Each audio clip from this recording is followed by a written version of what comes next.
ustedes. Y con tu espíritu. Evangelio de nuestro Señor Jesucristo según San Juan. Gloria a ti, Señor. Habiéndose aparecido Jesús resucitado a sus discípulos después de comer, Jesús dijo a Simón Pedro: Simón, hijo de Juan, ¿me amas más que estos? Él le respondió: Sí, Señor, tú sabes que te quiero. Jesús le dijo: apacienta mis corderos. Le volvió a decir por segunda vez: Simón, hijo de Juan, ¿me amas? Él le respondió: Sí, Señor, sabes que te quiero. Jesús le dijo: apacienta mis ovejas. Le preguntó por tercera vez: Simón, hijo de Juan, ¿me quieres? Pedro se entristeció de que por tercera vez le preguntara si lo quería y le dijo: Señor, tú lo sabes todo, sabes que te quiero. Jesús le dijo: apacienta mis ovejas. Te aseguro que cuando eras joven, tú mismo te vestías e ibas a donde querías. Pero cuando seas viejo, extenderás tus brazos y otro te atará y te llevará a donde no quieras. De esta manera, indicaba Jesús con qué muerte Pedro debía glorificar a Dios. Después de hablar así, le dijo: sígueme. Palabra del Señor. Gloria a ti, Señor Jesús. Tomamos asiento. Bueno, muy queridos hermanos, estamos celebrando las primeras vísperas o la misa de la vigilia de esta gran solemnidad dedicada a estos dos grandes apóstoles que fueron Pedro y Pablo, ¿no? Todos los apóstoles fueron notables y todos los apóstoles son muy importantes porque de alguna manera en ellos está espiritualmente cimentada la Iglesia. Se dice que un templo tiene que tener columnas para poder sostenerse y de hecho nuestro templo los tiene, ¿no? Y en la antigüedad se pedía, estaba como mandado, que los templos cuando se construían tenían que tener 12 columnas, 6 de cada lado. Y cuando los templos entonces estaban terminados, venía el obispo y los consagraba. Hoy también se consagran los templos y se los dedica a un santo determinado. En este caso, por ejemplo, la patrona de esta casa es la Virgen de Luján.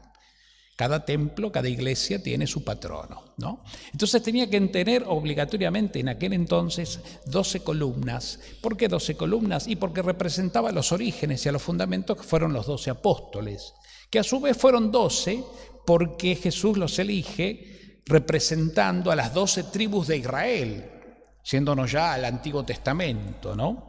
De manera que los apóstoles fueron los elegidos con nombre y apellido por el mismo Jesús para ser los íntimos de Él, los que convivieran de una manera muy íntima con Él, y luego fueran, como su palabra lo dice, apóstoles enviados a continuar la obra que Jesús comenzó. Por eso serán los apóstoles, junto con los discípulos, quienes, recibiendo el Espíritu Santo de Cristo resucitado, irán a anunciar a los cuatro vientos y a todo el mundo de aquel entonces esta gran noticia, la buena noticia, el querigma que se le denomina, es decir, ese anuncio poderoso de que Jesucristo murió y resucitó para nuestra salvación. Ese es el gran mensaje, que los apóstoles entonces, llenos de esa efusión del Espíritu Santo, llevaron adelante, entregando por ello su propia vida, porque los apóstoles, salvo Juan, que hay dudas, pero el resto de los apóstoles todos murieron mártires, a todos los mataron justamente por anunciar, por predicar, ¿no? De distinta manera murieron y predicaron en distintas partes. Algunos fueron para lo que hoy es conocido como Europa, otros para Asia, en fin, recorrieron lo más que pudieron con el fin justamente de llevar adelante la misión encomendada, anunciar a Jesucristo. Y su predicación, como todos sabemos, era tan fuerte, tan llena de vida, hablaban con el corazón, un corazón inundado por el Espíritu de Cristo vivo, que muchos que los escuchaban creían y creyendo se convertían, ¿no es cierto? Y se hacían discípulos, se hacían cristianos, y así es como nace la Iglesia. que junto con los apóstoles y los primeros discípulos va creciendo en número y en santidad. Y los discípulos que se van sumando a estas primeras comunidades cristianas también sufren persecuciones, sufren incomprensiones y hasta la misma muerte. En Roma, ¿cuántos mártires de la iglesia primitiva romana murieron en el Coliseo romano y demás por ser cristianos? ¿A cuántos cristianos el mismo Nerón torturó y mató de una manera así, cruenta, terrible, ¿no? Injusta, obviamente, y ellos daban la vida con dolor, pero con confianza, sabiendo en quién habían puesto su esperanza. Bueno, todo esto es fruto, entre otras cosas, de la predicación de estos primeros apóstoles, ¿no? Que originalmente fueron 12, luego, tras la muerte de Judas, que fue el traidor, eligen más tarde en comunidad a un sucesor, que fue Matías. Eso lo encontramos relatado en el libro de los Hechos de los Apóstoles, y va a aparecer también en el número de apóstoles Pablo más tarde, que no era del número original, todos sabemos. Pablo era un fariseo perseguidor de la iglesia, pero que recibe la gracia de Cristo, esa manifestación de Jesús que lo increpa y le dice: Pablo, Saulo, así se llamaba antes de convertirse, ¿no? ¿Por qué me persigues? ¿A quién, Señor, persigo? ¿Quién eres? Soy Jesús, a quien tú persigues, porque persigues a mis hermanos. Y ahí todo el proceso de Pablo, ¿no? La conversión, la maduración en la fe. Y de perseguidor se convierte en cristiano comprometido y en apóstol, que recorrerá kilómetros y kilómetros para anunciar a Cristo. Su itinerario misionero de Pablo fue realmente en esa época, más que nada, donde los medios de transporte eran mínimos. Sin embargo, fue conmovedor por todo lo que abarcó, con tanta vitalidad, con tanta vehemencia, con tanta convicción. Signo de que Jesucristo realmente se había apoderado de su corazón. Y ahí está la clave. En Pablo, en su conversión, enamorado de Cristo porque entendió que Cristo primero se enamoró de él y lo eligió. Y con Pedro sucederá lo mismo. Escuchábamos recién en este relato del Evangelio de Juan, en aquella aparición de Jesús resucitado a orillas del lago, cuando después de comer Jesús lo llama a Pedro aparte, ¿no? Y le pregunta por 3 veces consecutivas: Pedro, ¿me amas? ¿No? Juan hace referencia con estas 3 preguntas sobre el amor que Jesús le hace a Pedro a las 3 negaciones que Pedro tuvo antes, en la noche de la pasión, que todos nos acordamos, ¿no? Pero también, yendo más a lo profundo, que puede ser sin duda que tenga que ver con las 3 negaciones que luego tuvo que afirmar con fe y amor, es un poco el requisito que Jesús espera de Pedro. Porque cuando le pregunta: ¿me amas? Y Pedro le dice: sí, Señor, tú sabes que te amo, Jesús inmediatamente le dice: apacienta mis ovejas, ¿no? Es decir, parecería ser, y creo que estamos a esta altura de la vida más que convencidos, que para ser verdaderos cristianos, verdaderos apóstoles, verdaderos instrumentos de Jesús en el mundo, tenemos que estar muy enamorados de Jesús, sabiendo primero que Él se enamoró de nosotros antes, desde siempre y para siempre, con un amor que no se guardó nada para sí mismo, sino que lo dio todo, hasta su propia vida en la cruz. Cuando por la oración, por la fe, por el Espíritu Santo que hemos recibido, vamos madurando esta hermosa realidad, este designio eterno de Dios para con nosotros, entonces ahí podemos profundizar y experimentar el amor que nos permite decirle: Señor, tú sabes todo, tú sabes que te quiero, tú sabes que te amo. Y ese amor no quedará simplemente en una palabra sentimental o al pasar, sino que ese amor fundamentalmente será la entrega de nuestra vida al Señor, allí donde el Señor nos pone. Por eso, en la vida de los apóstoles está la vida de la iglesia. Y cuando digo iglesia, no solamente digo el Papa, los obispos, los sacerdotes, sino digo los que somos la iglesia original y básica, fundamental, todos los bautizados. Por eso nosotros, todos los cristianos bautizados, somos apóstoles, porque somos otros Cristos marcados por el sello del Espíritu Santo. Y cuando comprendemos que el Espíritu Santo vive en nosotros, cuando percibimos por la fe esa presencia incandescente de amor eterno que vive en nosotros, ya no podemos callar lo que creemos. Ya nuestra fe se hace una necesidad de ser transmitida. Ese es el apóstol, el que transmite la fe, el que necesita hablar de Dios, que necesita proclamar lo que cree, que necesita compartir la alegría de saberse amado, liberado del pecado y de la muerte por su Señor.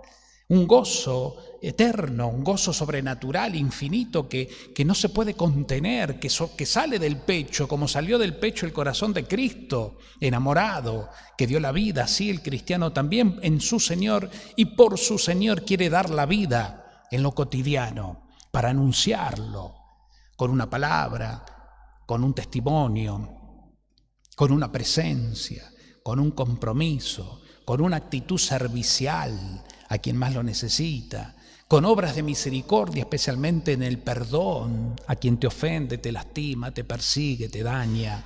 Ese es el apóstol. Por eso hoy los recordamos a estos dos que supieron hacer profesión de fe entregando su vida. Pablo, siendo un apóstol dócil al Espíritu que lo convirtió, y siendo un gran misionero que fue por todas partes a anunciar a Cristo hasta dar la vida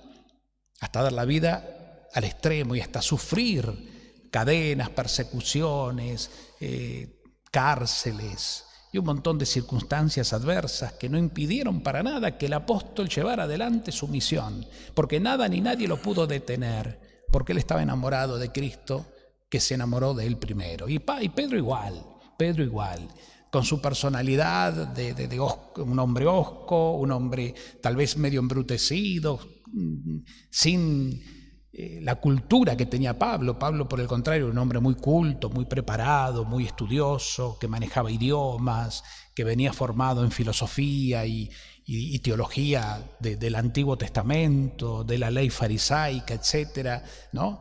Pedro, por el contrario, era un pescador que a gatas sabría leer y escribir tal vez, pero sin embargo con esa medio embrutecido y hosco, todo eso le permitió también para entregar su vida al Señor cuando recibió la gracia del Espíritu Santo. Y por eso el mismo Señor, siendo así tan limitado en su cultura, lo elige para ser el primado, el primero. Tú eres Pedro y sobre esta piedra edificaré mi iglesia. La tradición de la iglesia entiende en esas palabras de Jesús a Pedro que en él y en sus sucesores tendrá que estar el primero entre sus pares. Y ahí aparece la figura del Papa, ¿no? Papa, que de alguna manera la palabra significa eso, piedra, porque viene de Pedro.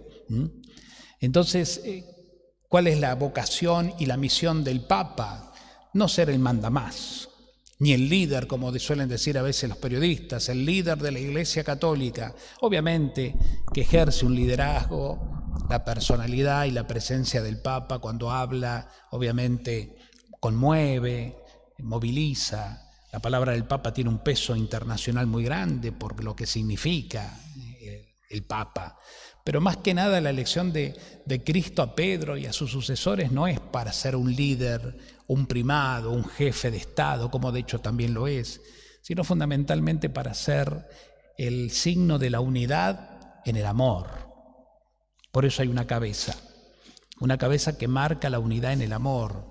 Cuando nosotros vemos al Papa, rezamos por el Papa, sabemos que ahí está Cristo que nos llama a estar unidos a todos en una misma fe, en una misma iglesia, en un mismo don del bautismo. Por eso dice la palabra: un solo Señor, una sola fe, un solo bautismo y un solo Dios y Padre, que nos hermana a todos en una misma comunidad y familia que tiene un nombre: iglesia. De ahí la referencia papal, a quien también conocemos con el nombre del sumo pontífice. La palabra pontífice viene de puente, y puente significa, ¿no?, aquello que permite que un extremo y otro se comuniquen. Un puente nos permite pasar al otro lado, nos une, por de ahí la palabra pontífice. Entonces, él es el sumo pontífice porque es la cabeza, pero lo que quiere decir que todo cristiano es pontífice. porque todos estamos llamados a unir a los hombres con Dios. Qué lindo eso, ¿no?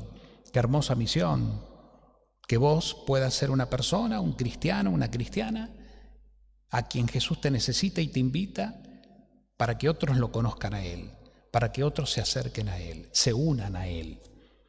Qué gran misión la de la Iglesia entonces, que desde el Papa hasta el último cristiano está llamado a la unidad en el vínculo del amor.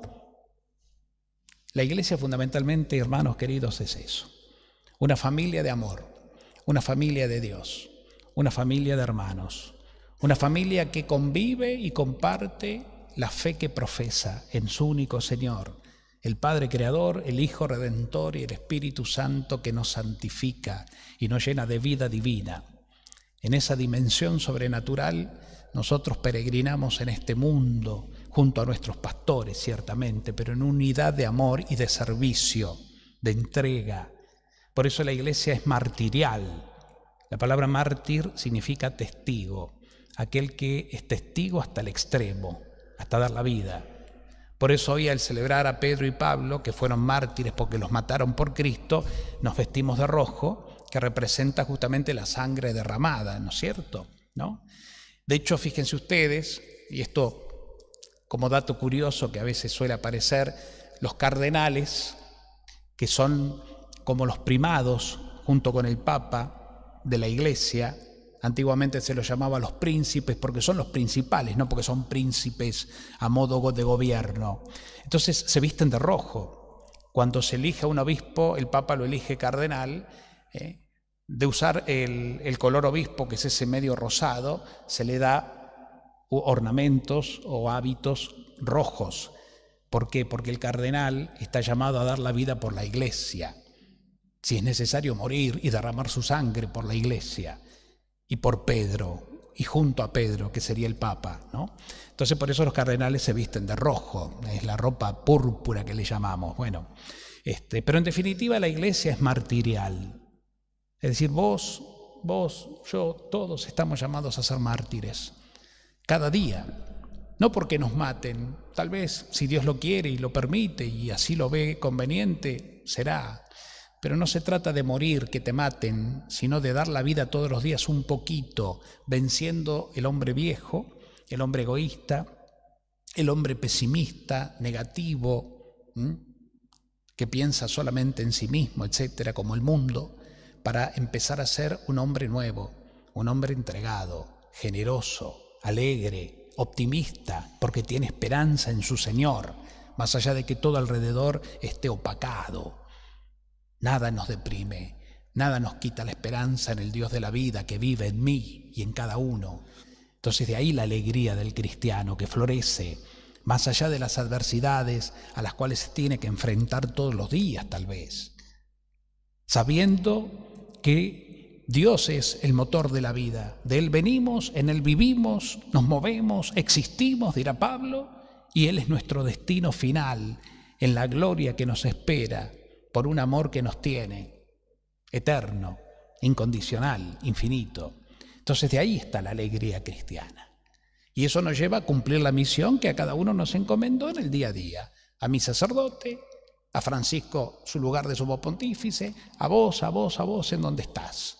En tu casa, en tu trabajo, en tu estudio, con tus hijos, con tus nietos, con tu esposo, tu esposa, con tu vida, en el barrio. Porque donde estamos, eso es maravilloso, sépanlo, no hace falta que se nos dé un lugar de privilegio. Donde nos toque estar, ahí llevamos la presencia del mismísimo Cristo. Y ahí es donde Cristo nos necesita y quiere estar a través nuestro. Aunque sea en el almacén, en el supermercado, en la verdulería o en la cola del banco. Donde sea. Ahí somos luz de Dios. Presencia nuestra del resucitado en mí. Ojalá podamos desarrollar esta fe. Ojalá podamos y pedirle al Espíritu Santo que nos lo revele cada día con más claridad, que ilumine con los dones de entendimiento, de ciencia divina, nuestra inteligencia y nuestra voluntad, para que podamos dar la vida nosotros también, en esa actitud de ser mártires, testigos, en todo momento, en cualquier circunstancia, con ocasión o sin ella, dice, ¿no?, el Señor. y que podamos realmente estar tan convencidos que superemos esa premisa que a veces anda dando vuelta que dice, y bueno, si no querés enemistarte, ni tener problemas, ni discusiones, no hables de política ni de religión. Y yo siempre digo que sí, de política a veces realmente de qué vale la pena hablar.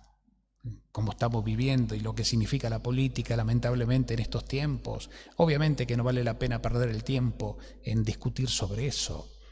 Pero hablar de religión, es decir, de tu fe, manifestar tu fe, comprometerte con la palabra, sobre todo cuando se cuestiona la fe, eso sí que no hay que callarlo. Nunca, bajo ninguna circunstancia, tenemos que hablar de Cristo. Tenemos que ser portavoces de Dios, con mucha humildad, porque sabemos que somos pecadores, que tenemos limitaciones y que hemos cometido en la vida errores y los seguiremos cometiendo tal vez, pero no importa.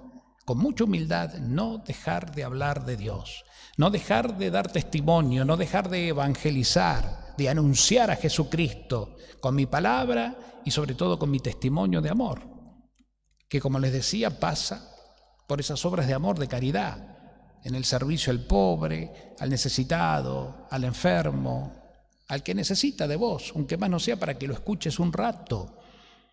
En esta época donde nadie tiene tiempo para nada, y donde tiempo para escuchar a quien necesita desahogarse parecería que no hay, el cristiano ahí ocupa un lugar en lo que se llama escucha sagrada. Aquí estoy, hermano, hermana. No sé si tendré una respuesta para darte. Es casi seguro que no tenga una solución acabada para tu problema, pero aquí estoy por lo menos para darte mi corazón y mi tiempo, mi escucha, mi respeto. Contá conmigo. Y ya eso es mucho más que suficiente, porque hay gente que necesita ser escuchada, no aconsejada. Nosotros no somos maestros para dar clase, no se trata de eso la evangelización, pero sí se trata de invertir la vida por el otro, ¿no? Y eso es hacer apostolado también. Hay muchas formas de hacer apostolado, la escucha es una de ellas. Qué bueno es dar tiempo para escuchar. En esta época, insisto, donde escasea tanto eso. Es una forma de ser apóstoles, de llevar a Cristo, de que en tu vida, en tu tiempo generoso y humilde, le das el lugar al otro que está buscando por lo menos ser escuchado en su dolor. Quiere desahogarse, quiere ser contenido, quiere ser amado. Y bueno, es una manera bien clara de poder hacerlo. Como vemos, no es tan difícil hacer apostolado, lo único que se necesita es fe y amor en el nombre de aquel que nos amó primero. Queridos hermanos, recemos entonces en esta misa por la Iglesia toda, pidiendo la intercesión de estos dos pilares fundamentales, Pedro y Pablo. Recemos por nuestro querido Papa Francisco, por su salud, sus intenciones, su ministerio petrino que le ha sido confiado, ¿no? Para que realmente él sea transparente, sea dócil a lo que el Espíritu le dice y sea realmente un testigo ante el mundo de la presencia viva de Jesucristo en un mundo que tanto necesita ser sanado, redimido, liberado, curado, porque está enfermo. Vivimos en una sociedad mundial enferma porque no acepta a Dios. Que el Papa y toda la Iglesia podamos ser testigos de ese Dios que vive y que tiene poder para hacer nuevas todas las cosas. María, Reina de los Apóstoles, interceda por nosotros. Que así sea. Que así sea.